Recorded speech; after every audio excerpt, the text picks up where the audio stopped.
Hello everyone, नमस्कार, good evening. बहुत ज़्यादा ठंड पड़ रही है, तो हम लोगों का जो कल वीडियो देखे थे फ्लाइट MH370 वाला, उसको देखिए, नहीं देखे तो कैसा था। और हम कंपटीशन का बायोलॉजी का जो चल रहा है क्लास, उसका आगे आज देखते हैं। तो उससे पहले पढ़ा चुके थे DNA RNA। DNA RNA बता दिए थे कि DNA का काम क्या होता है। किसी भी इंसान में आगे जीन या DNA सब होता है कि आगे मतलब कि किसी भी पीढ़ी में देखने के लिए या जांच करने के लिए DNA का ही प्रयोग किया जाता है। हम लोगों का शरीर में क्रोमोजोम पाया जाता है, क्रोमोजोम के अंदर DNA जीन पाया जाता है, RNA पाया जाता है जो प्रोटीन का निर्माण करता है। RNA का 3 भाग था ना, mRNA, messenger RNA, transfer RNA plus ribose RNA, rRNA। तो RNA देख लिए थे। उसके बाद आज देखे थे सेल डिवीजन, कोशिका विभाजन। सबसे ज्यादा कोशिका विभाजन होता है हमारे लीवर, यकृत में। और सबसे एकदम विभाजन ही नहीं होता है कहाँ? ब्रेन में। ब्रेन में विभाजन नहीं होता है। तो उसके बाद सेल डिवीजन 3 प्रकार से होता है। पहला होता है असूत्री विभाजन। असूत्री विभाजन होता है जो बिना फॉर्मूला, अस मतलब सूत्र, सूत्र मतलब बिना फॉर्मूला का विभाजन होता है, जिसको असूत्री विभाजन कहते हैं। ये छोटे छोटे बैक्टीरिया में होता है, छोटे छोटे बैक्टीरिया वगैरह जो होते हैं उसमें होता है। क्योंकि उसमें क्या होता है कि जैसे छोटे उन लोगों का जो कोशिका होते हैं उसमें क्या होता है, ज्यादा कुछ होता नहीं है। एक न्यूक्लियस रहेगा, एक क्लोरोप्लास्ट रहेगा, एक राइबोसोम रहेगा, 3 गो रहता ही है ऐसे। तो तीनों में से क्या होता है ना कि उन लोगों को ऐसे धागा बनना चालू हो जाता है, जिसको स्प्लिंडर फाइबर कहते हैं। धागा बनना चालू हो जाता है। तो धागा बनने लगता है ना, तो इसी के आधार पर वो क्या होता है, अलग हो जाता है। तो क्या होता है कि धीरे धीरे टूटना लगता है, तो टूट जाता है। तो उसमें कोई फार्मूला नहीं होता है। एक में मदर सेल होता है, इसमें जैसे क्या बोलते हैं, अमीबा हो गया, पैरामीशियम हो गया, ये सब में। तो मदर सेल होता है कि 1 से 2 गो हो जाएगा, टूट के धड़ाधड़ हो जाता है। 1 से 2 गो हो जाएगा, 2 से 4 गो, 4 से 8 गो, ऐसे करके होते रहे। यानी हम दो हमारे होने दो, ऐसे करके होने लगता है। तो असूत्री विभाजन होता है प्रोकैरियोटिक में, यानी छोटे छोटे विभाजन होने लगता है। अब आ जाते हैं बाकी 2 होता है जो समसूत्री और अर्धसूत्री। समसूत्री हमेशा मानव में होता है। दोनों दोनों किसमें होगा? मानव में होगा। ये दोनों विभाजन मानव में होता है, ये दोनों विभाजन। तो पहले देख लेते हैं समसूत्री। समसूत्री का विभाजन होता है ना, 4 प्रक्रिया होती है। 1 2 3 4 प्रक्रिया। 4 प्रक्रिया में जैसे कि पहला हो गया इंटरफेज। पहला का नाम हो गया इंटरफेज। पहला का नाम इंटरफेज। इंटरफेज का मतलब केंद्रक जो होता है, न्यूक्लियस हो जाता है, बड़ा होने लगता है। धीरे धीरे वो बड़ा हो जाएगा केंद्रक में, इंटरफेज में। दूसरा का होता है प्रोफेज। प्रोफेज में ना स्प्लिंडर फाइबर यानी धागा जो बनने लगता है।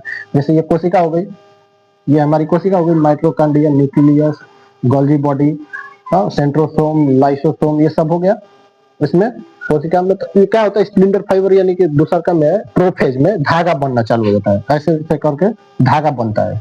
सब पे ऐसे धागा बन जाएगा, ऐसे करके धागा, ऐसे धागा बन जाता है। जैसे बैलून में धागा बनता है ना, बैलून फुलाने वाले होते हैं तो कोई प्रकार को बना देते हैं, घोड़ा, बकरी, सियार, मुर्गी कुल बना देते हैं। वैसे ही इसमें 2 तरह से ऐसे बन के ऐसे अलग हो जाता है, टूट के ऐसे हो जाता है। और उसमें तो ऐसे, इसमें कैसे टूटता था? इसमें तो बिना असूत्री विभाजन। जैसे ये कोशिका हो गई, उसके बाद धीरे धीरे बीच से ऐसे लंबा हो जाती थी, ऐसे करके, एक इधर एक इधर ऐसे। और उसके बाद ये न्यूक्लियस हो गया ऐसे, और उसके बाद टूट के अलग हो जाता था, 2 को बन जाता था असूत्री में। लेकिन इसमें धागा बनता है, स्प्लेंडर फाइबर। यानी इंटरफेज में बड़ी केंद्रक, उसके बाद प्रोफेज में स्प्लेंडर फाइबर धागा नुमा अनुसार बन जाता है। उसमें पूरा जितने भी कोशिका का अंग होते हैं उसमें पूरा बन जाता है, रस्सी टाइप का। मेटाफेज, मेटाफेज में स्प्लेंडर फाइबर पूरा हो जाता है, यानी कंप्लीट पूरा कोशिका का अंग जितना होता है सब पे बन जाता है, पूरा बन जाता है। एनाफेज में क्या होता है, ध्रुव की ओर झुकाव हो जाता है, ध्रुव की ओर झुकाव हो जाता है। मतलब एनाफेज में मतलब कि वो क्या होता है ना कि जैसे कि आधा बन जाता है, आधा इधर बन गया, आधा इधर बन गया, ऐसे। तो आधा इधर आधा उधर, तो दोनों तरफ झुकाव हो जाता है, इधर का इधर उधर का उधर, नीचे की तरफ आधा ऊपर की तरफ, तो ध्रुव की ओर झुकाव हो जाता है एनाफेज में। टेलोफेज विभाजन पूरा हो जाता है, यानी दोनों टूट के अलग हो जाता है, टेलोफेज में अलग हो जाता है पूरा। तो 4 प्रकार से होता है। पहला हो गया इंटरफेज, केंद्रक बड़ी बन जाती है। दूसरा हो गया प्रोफेज, धागा बन जाता है उसमें, सिलेंडर फाइबर जिसको बोलते हैं। उसके बाद मेटाफेज में सिलेंडर फाइबर का पूरा हो जाता है, मेटाफेज में सिलेंडर फाइबर का पूरा होना, एनाफेज में ध्रुव की ओर झुक जाना नीचे की तरफ। उसके बाद टेलोफेज में होता है विभाजन पूरा हो जाता है, विभाजन पूरा होकर एकदम कोशिकाएं अलग हो जाती है, कोशिकाएं टूट कर अलग हो जाता है।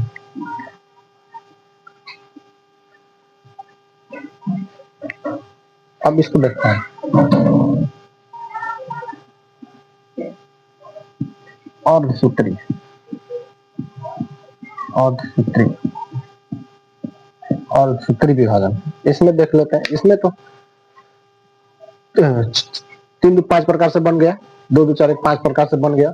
अब देखते हैं इंटरफेज बड़ी केंद्रक, प्रोफेज सिलेंडर फाइबर धागा नुमा बन जाता है, मेटाफेज में सिलेंडर फाइबर का पूरा हो जाना, एनाफेज में ध्रुव की ओर झुकाव, और टेलोफेज में विभाजन पूरा कंप्लीट, इस तरह से हो जाता है। अर्धसूत्री विभाजन मतलब नाम से पता चल रहा है कि आधा आधा अर्धसूत्री विभाजन।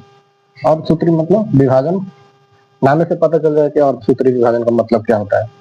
अर्धसूत्री में क्या होता है कि जैसे कि क्रोमोजोम होता है, क्रोमोजोम मेल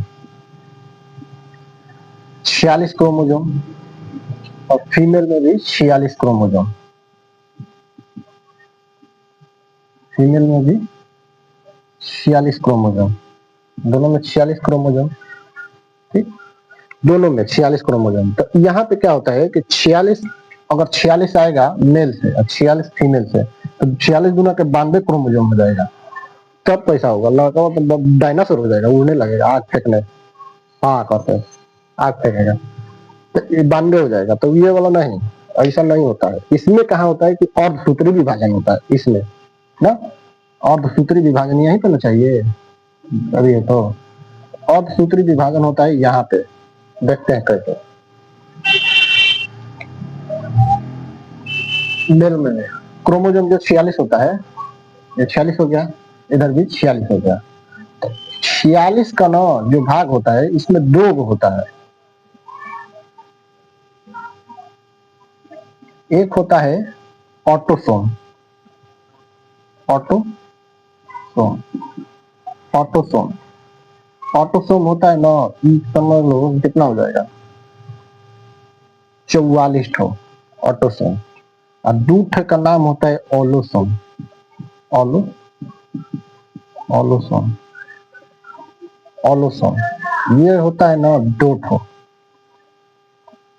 2 ठो होता है, एक्स एक वाई, 2 ठो होता है। फीमेल में जैसे हो गया 2 भाग, एक होगा ऑटोसोम, ऑटोसोम, ऑटो, ऑटोसोम तो ये 44 ठो होगा, और 2 ठो होगा ओलोसोम, ओलोसोम, ओलोसोम, ओलोसोम 2 ठो होगा। ये होता है ना एक्स ऑटोसोम। ये तो क्रोमोसोम हो गया, इसका नाम है क्रोमोसोम, क्रोमोसोम, तो क्रोमोसोम हो गया 46 ठो, लेकिन दोनों में से अलग अलग होता है, ऑटोसोम ओलोसोम, ये 2 ठो अलग भाग होता है।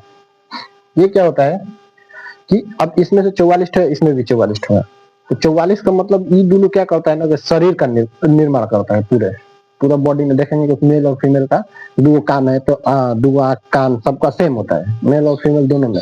किडनी भी सेम होता है, गुर्दा फेफड़ा लीवर यकृत सब कुछ सेम होता है, क्योंकि किसी का में किसी में भी लगाया जा सकता है, ब्रेन छोड़ के, ब्रेन ट्रांसप्लांट करेंगे तो गड़बड़ा ही जाएगा, तो ब्रेन छोड़ के सब लगाया जा सकता है।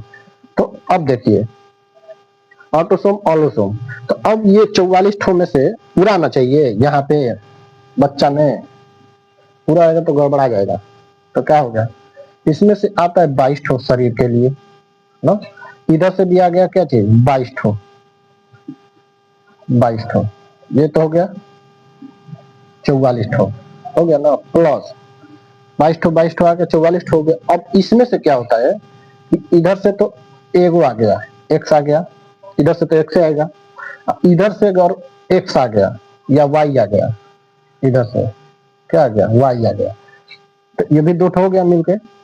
तो ये क्या करता है ना, ये दोनों जो होता है ना जेंडर का निर्धारण करता है। जेंडर मतलब लिंग, लिंग बताता है कि लड़का होगा कि लड़की। तो देखो वाई आएगा तो लड़का होगा, इधर से एक्स आएगा करेगा, उधर तो एक्स ही आएगा, क्योंकि फिक्स ही है, उधर से एक्स ही आएगा, फीमेल में एक्स ही होता है तो एक्स ही आएगा। तो इधर से एक्स आएगा, इधर से वाई आता है, तो दोनों मिला जाएंगे। तो अगर वाई आ गया तो लड़का, अगर इधर से भी एक्स आ गया तो लड़की, तो इधर से तो एक्स ही आएगा। तो बहुत कुछ होता है कि बहुत सारे जो महिलाएं होती है पढ़ी लिखी नहीं रहती है, तो उनके घर वाले बोलते हैं ना, जब लड़की ज्यादा होने लगती है तो बोलते हैं कि हाँ कैसा नहीं, तो खाली लड़की होता है, बहुत कुछ बोले लगते हैं। तो वो क्या होता है, वहाँ पे शिक्षा की कमी है ना, तो वो पढ़ी होती तो तुरंत बता दे कि हमारा में तो प्रॉब्लम नहीं है, हमारा तो एक्स ही आएगा, लड़कों से ना आएगा वाई है, एक वाई आएगा तो लड़का, एक्स आ गया तो लड़की, ये पूरा प्रॉब्लम होता है। ठीक, तो ये होता है पूरा लिंग निर्धारण करता है कौन, यही दुख है, ये दोनों जेंडर का निर्माण करता है, निर्धारण करता है। बाकी 44 तो सेम होता है एकदम दोनों में। ठीक, तो ये हो गया क्या चीज, सेल डिवीजन, कोशिका विभाजन, इसको बोलते हैं अर्धसूत्री विभाजन। अर्धसूत्री में सेल डिवीजन में, प्रोकैरियोटिक में असूत्री होता है, उसमें और धड़ाधड़ टूट जाता है बिना कुछ पूछले, बिना पूछे जाके एकदम बढ़ाते जाओ। और दूसरा होता है मानव में समसूत्री होता है, बराबर बराबर, जैसे हाथ का कोशिका चमड़ा कट गया तो चमड़े जुड़ेगा, हड्डी थोड़ी गिर जाएगा ना। उसके बाद अर्धसूत्री होता है, आधा आधा होता है, दोनों में विभाजन होता है, तो इसको बोलते हैं cell division. Cell division, cell division 3 प्रकार से, समसूत्री, असूत्री, अर्धसूत्री। असूत्री में, समसूत्री में 5 प्रकार से होता है, interphase, prophase, metaphase, anaphase, telophase, 5 प्रकार से होता है। बाकी हो गया अर्धसूत्री में तो ऐसे क्रोमोजोम होता है, अलग अलग आ जाता है। ठीक, तो इसको याद कर लेना। मिलते हैं फिर नेक्स्ट वीडियो में। धन्यवाद, नमस्कार।